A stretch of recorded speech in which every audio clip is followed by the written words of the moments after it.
Hello everyone, welcome to a new video. Today I'll be teaching you how to change the alarm ringtone on your Galaxy A16, all versions. First, you're going to go into the settings icon. No, we're not going in here. We need to open the clock app on your phone. We'll tap on alarm.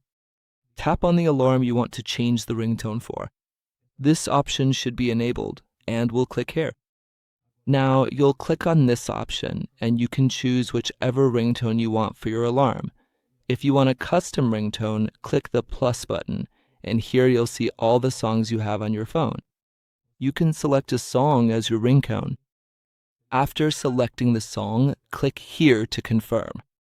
Keep the song selected, go back again, and with the song still selected, you'll click here on Save. The song you saved and selected will now be set as your alarm ringtone. So that's it for today's video. I hope I was able to help. If I helped, don't forget to like, leave your comment below, and if possible, subscribe to the channel for more videos.